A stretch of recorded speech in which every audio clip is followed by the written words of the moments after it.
ஊர்லேருந்து நாங்கள் வரோம் அப்படின்னு தெரிஞ்சாலே எங்கள் வீட்டில் மீன் தாங்க. அதுவும் 1 கிலோ 2 கிலோலாம் இல்லை, 5 கிலோ 6 கிலோன்னு எங்கள் அப்பா பக்கெட்டில் போய் வாங்கிட்டு வருவார்.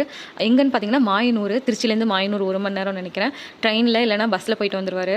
இங்கே பாருங்கள், முழுசாக மீன், அப்புறம் மண்டை தனியாக பிரித்து வச்சிட்டோம். இவன் கண் என்னமோ வித்தியாசமாக இருக்குது. இந்த 2 மீன் மட்டும் வேறு ஏதோ வெரைட்டி மாதிரி இருக்குது. எந்த வெரைட்டியாக இருந்தால் நான் ஆல் வெரைட்டி வி லவ் அப்படின்ற மாதிரி எங்கள் அம்மா ஸ்டவ்வெல்லாம் க்ளீன் பண்ண ஆரம்பிச்சிட்டாங்க. டெய்லி எப்போதும் க்ளீன் பண்ணிடுவாங்க. நான் அப்படியே படம் பார்த்துட்டு சின்ன வெங்காயம் பூண்டெல்லாம் உரிச்சு வச்சுட்டேன். சரி, ஆரம்பிக்கிறதுக்கு முன்னாடி நல்லா ஒரு இஞ்சி டீயை போட்டு நல்லா தெம்ப ஆரம்பிச்சிடலாம் சொல்லிட்டு சைட் பை சைடு டீயை போட்டு குடிச்சிட்டு இருந்தோம்.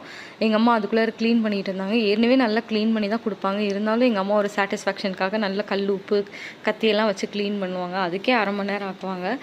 ஏற்கனவே அம்மாவோட மீன் குழம்பு ரெசிபி, மசாலா ரெசிபிலாம் அப்லோட் பண்ணியிருக்கேன். ஸோ நீங்கள் அதை பார்த்துக்கோங்க.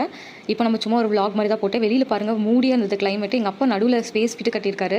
யாராவது வீட்டில் கெஸ்ட் வந்தாங்கன்னா நல்லா இருக்கு அங்கிள் அப்படின்னு அவருக்கு சொன்னால் ரொம்ப குஷி ஆகிடுவார். ஆனால் எங்களுக்கு தான் தெரியும், மழை பெஞ்சிச்சுன்னா எங்களுக்கு உள்ள சாரல் அடிக்கும். ஆனால் நல்லாயிருக்கும். அதுவுமே திருச்சியில் சுற்றி மாங்காய் மரம், தென்னை மரம்லாம் இருக்கிறதுனால நல்லா குளுன்னு காற்று வரும். ஃபேன் போடாமலே நல்லாயிருக்கும் திருச்சி வெயிலுக்கு. இப்போ குழம்புக்கு தேவையான மசாலா எல்லாம் போட்டுட்டாங்க. வீட்டில் அரைச்ச மசாலா தான் எல்லாமே. நம்ம ஃபிஷ் பாய்ஸும் ரெடியாக இருக்கிறாங்க. நம்ம இதை போட்டுட்டு எங்கள் அம்மா தேங்காய் அரைச்சி ஊற்றிட்டாங்கன்னா வேலை முடிஞ்சிச்சு. குழம்பு மீன் ரெடி ஆகிடும்.